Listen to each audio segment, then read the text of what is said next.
What the Heal. I am so excited to be here with you today. I have my friend Carolina here with me. So thank you so much for coming on and joining us. I'm super excited to be here. Thanks for having me. Yes. When I knew I was relaunching the podcast, you were one of the first guests that I had in mind because you've been on a journey. Sorry, I'm blushing. The last year plus. Yeah. When did you get, well, we're going to get into that. So you've been on a really amazing journey, and it's been cool to witness that progression of you sort of slowing down. Yeah, it's been a really big transition. And honestly, I feel like I didn't fully accept that I was going to slow down until literally you made me realize that I was like depressed. It was literally like, that was like the point where I was like, you know what? That is what I've been dealing with, and that's okay. Ooh. Yeah. Wow. Yeah, I remember that day. I'll never forget it. Well, let's get into it then. Tell us, what the hell has been going on in your world? Well, I don't even know where to start. So I was the person where, like, when people wanted to like talk to me for the first time and they had just seen me on social media, they have heard of me through like my business, they would be like, so do you ever sleep? Like, do you ever stop? And like, they would come to me from like a perspective of admiration, which I was so, thankful and honored to like show that side of myself, because I'm definitely a very driven person, I would say, but more is not always more. And so, yeah, I had a event in my life that essentially really forced me to realize that being on the go and chasing the, is it the bag? I think it might be the bag. Chasing the bag. A lot of people chase the bag. Yeah, chasing the bag is not always what it seems, and it doesn't always give you that internal fulfillment that you were looking for, and it didn't at the time. Like, I was dealing with this emotional thing, and I was still working super, super hard through that emotional thing, and I found that rhythm through work was not fulfilling my void that I needed, and what fulfilled me was just slowing down and spending time with my family. And then I realized that whatever I do in my life needs to give me more space to enjoy those things. And if it doesn't, then unfortunately it doesn't have space in my life. And that's kind of what I've been living by. So yeah, lots to unwrap there though. Seriously, there is so much to that. And for one, what a beautiful gift that you've given yourself at this point in your life, because there are a lot of people who go through most of their entire existence just on the move, point A, point B, what does this person need me to be? Where do I need to be? Hamster wheel. Yes, the hamster wheel. That's what I was looking for. Yeah. Not the bag.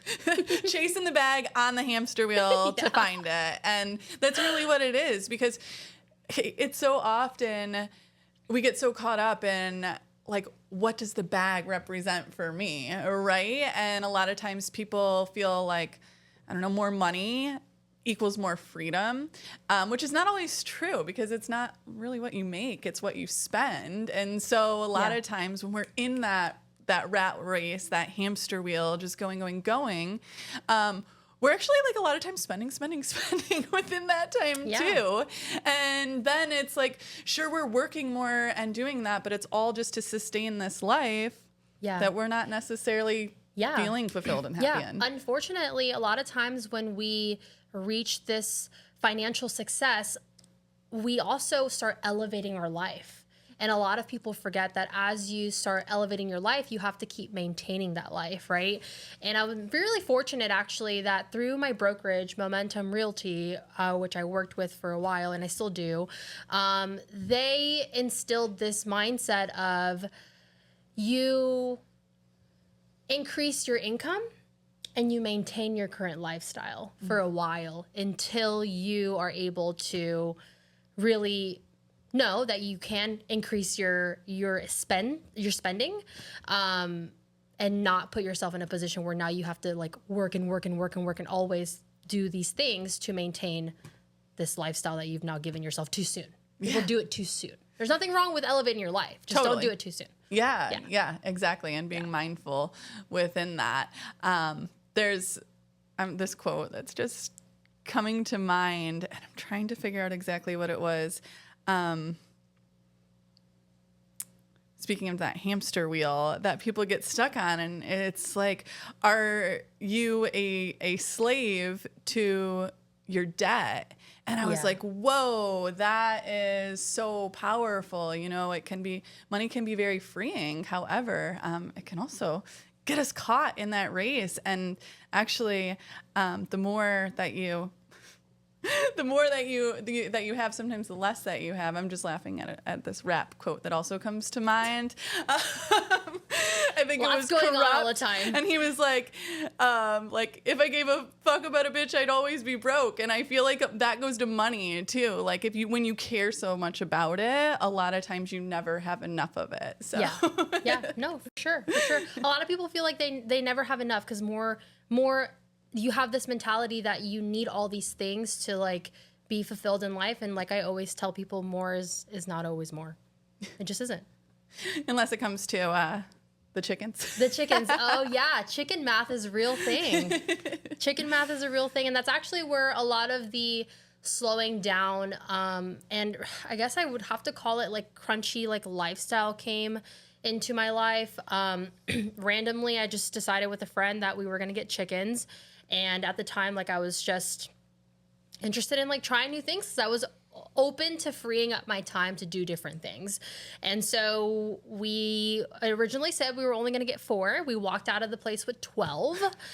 True story. She kept 6, I kept 6. And the chickens have just been this whole like revolution in my life, along with slowing down. Now it's like, how can I get in touch with my body at a cellular level and how we are connected to the earth and to our food and to everything around us? And how can we have the world that we live in serve us in the way that it's supposed to? Because I feel like we've gotten so far away from that as a society. Thankfully, there's a big awakening coming around that, and I'm super grateful for that. But yeah, I have a lot of chickens. I love eggs for breakfast, and they're a big part of my life. I think I have like 24 now. And a giant chicken run as well. Too. Yeah, literally. Like I renovated a shed. I made it their home. I was like literally consumed with like, because in the very beginning, you don't know what you don't know, right? So when I was adopting these chickens, I was so consumed with like making sure that nothing was going to kill them. And like I have raccoons in my neighborhood, and really that's like the biggest thing, and maybe hawks. And so like I built this entire thing to like protect them from predators, and now they just range all over the yard because I'm like, it's fine. I love them, but it's fine if I lose a chicken. Like it's a circle of life. Exactly. It is what it is. Yeah. And so the chickens kind of brought you into this whole shift. I feel like when I first met you, your feed was restaurants. Yeah, and houses. Yeah, it was. I was like, dang, like you were at a restaurant maybe multiple times a day. 100%. Yeah, so that was one of the things because I've referenced this a couple times now. So I have my real estate license. That's what I've done for a really long time now. And when you're a real estate agent, you really pride yourself in being like you're the go-to person for all things city that you work in. So for me, it was like all things Orlando, right? And we have a lot of great food here. And so I loved eating out at the time. I didn't love to cook. I didn't really have a lot of time to cook because I was just working pretty much 7 days a week.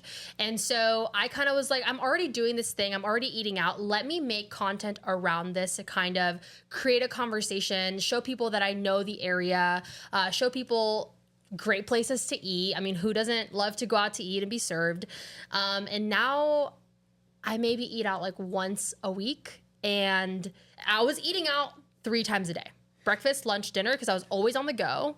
I literally didn't have groceries at my house. I had water, maybe, and then my dog's food. And yeah, again, now I eat once a week, and I really think long and hard before I make the decision to eat out. And I am the person that calls ahead and tries to figure out how the food is cooked and all the things. And I am that person. Literally, I'm a completely different person than I was a year and a half ago. Yeah. It's insane. It's It has been a journey to witness that, truly, I'm because sure. I remember even one day I was craving coconut shrimp from Bahama Breeze, which like I don't even know where that came from, but I was, and I was like, hey, do you want to go get coconut shrimp? And you're like, no, I don't want to eat out. And I was like, okay. You're like, but I'll make you an appetizer at my house. I think, yeah, I remember that.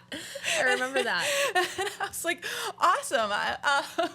That's so great, because so often we don't have that awareness too. And so now you're understanding more of the food. I say food, but I'm like the chemical shitstorm that we ingest and call food. Yeah, 100%. And I think a lot of it is you really have to have a completely different lens that you look at life through. And that's why for a little bit there, I was really judgmental of people that didn't see it my way. But now that I've kind of, I would say maybe like matured a little bit in the subject, I realize that it is a very big shift that you're asking somebody to even consider in a world that doesn't want you to do that. It's a consumer world, right? Like restaurants are in business. We are in a world that wants to keep us busy so that we don't have time to do things at home.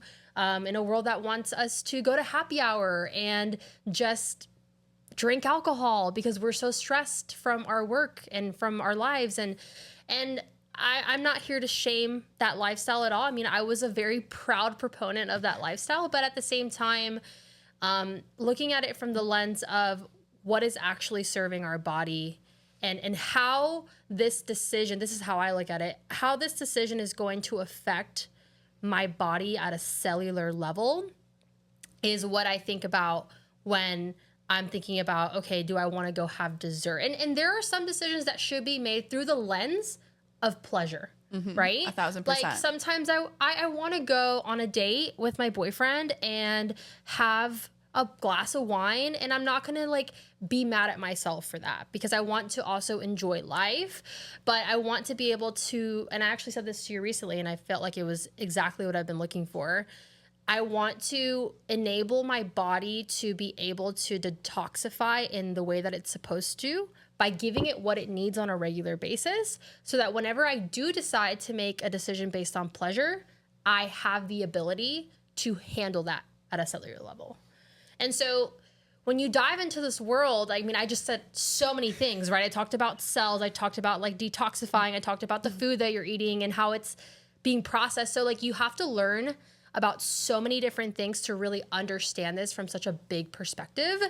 And I've been doing exactly that. It's taken a lot of like reading books and listening to podcasts and submerging myself with people that also see it this way to understand it and not feel like I'm on a diet. Which actually doesn't help you at all either. No. And so when we can be in that space of, okay, I can choose to have or to not have, but it's not an I can't. And I feel like once you put the like, I can't have, we create so much mental anguish 100%. around that.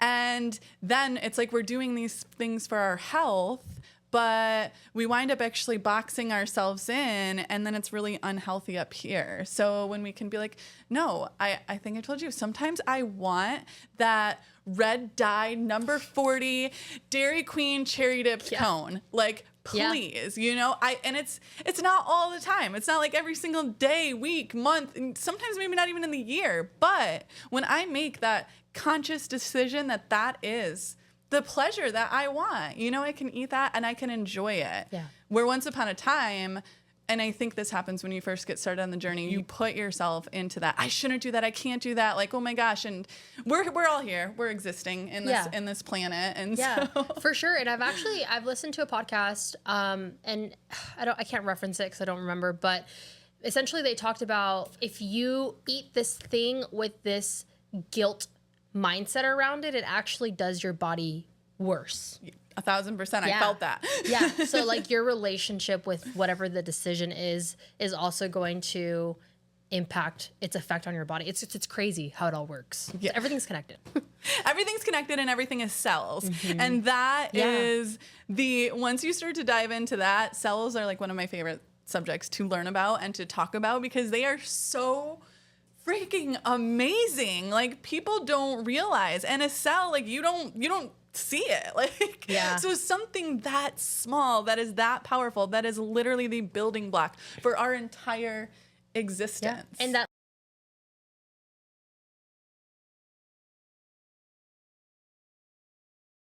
it's incredible that our bodies can be put through so much and still be this resilient thing that can come back to the root of where it's supposed to be. I think it's crazy. So yeah, it really is. And the health of your cells can be changed. There are things that you can do to improve the quality of your cells, diet being one of them, PEMF therapy, energy healing. All the things. Getting some chickens, good for your stress. The more that you can do to nurture and nourish, because cells, they have a whole life as well too. They reproduce, and so you want that healthy cells reproducing, right? Because when they start kind of being altered, then they're reproducing that altered, diseased version of themselves. So it's like making your cells as healthy and as optimal as they can be. One of my favorite affirmations I actually say to myself is, my cells are healthy, my cells are happy. That's great. Yeah. And whatever you tell the brain is usually what you manifest into your body. So I love that. Yeah, it makes a big difference to have those things.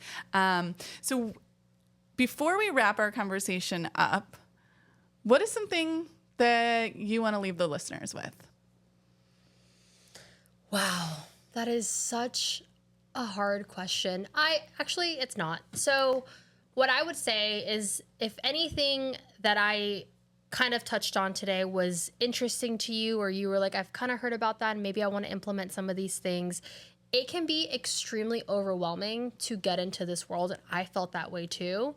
And what I tell people is, pick one thing a month, whatever that looks like. Whether if for you that's soda, whether for you that's getting rid of plastic in your house, whether it's maybe I'm going to cook one time a week and eliminate one meal a month, like one thing a month. And as you start implementing that one thing, you're gradually just going to put your body in such a different space where you're slowly eliminating these toxins. And it's not a race. It's not a race. You have to just, because we're going to be exposed to toxins. It is what it is. That's the world that we live in. But there are certain things that can be really easy. As easy as like the type of deodorant that you buy, the kind of toothpaste that you buy. It's literally in everything that you just pick one thing, and there's probably some area of improvement. So pick one thing a month. That's what I've done. My thing this month was cookware. Got rid of Teflon pans, and I got some stainless steel pans for myself. I also got some for my mom and my sister because they didn't want to listen to me. And so I'm like, you know what? You're not listening to me, so I'm buying you the pans myself. And yeah, one thing a month. That's what I would like to leave people with. I love that. That's one chicken or 12. One chicken or 12. Yes. And when we do it in that way, that's where it becomes just a lifestyle shift instead of a limitation. But when we put too much on ourselves, like, I need to do all of these things, that's overwhelming. Like, check me out. That's way too much. But when you do it small and gradually, it's amazing the big transformation that it can make. And you said body, but I want to add in there mind as well, because the shift that detoxifying your body does and nourishing and nurturing your body, it impacts into the mind as well. For sure. And so the way that you feel physically, emotionally, mentally, we all have the ability to tap into that space where, like, life can feel good. It really can. And it should. And it should. It should. We're so conditioned to think that this common headache is supposed to be normal. And it's not. Like, your body's not supposed to feel that way. Exactly. Yeah. So there are so many things that we can do. And I just can't wait to continue to watch what is growing along on your adventure, because it has been really cool to see you shifting and just moving out of that fast pace and into, like, can I slow down? Can I be and enjoy what's around me? So thank you for sharing your journey. I'm so grateful to have you on here. And thank you, listeners, for tuning in. The same shifts that she's made and big changes, we all can do that. And you're worthy of doing that. So choose you, friends. And I'll see you next week. Yay!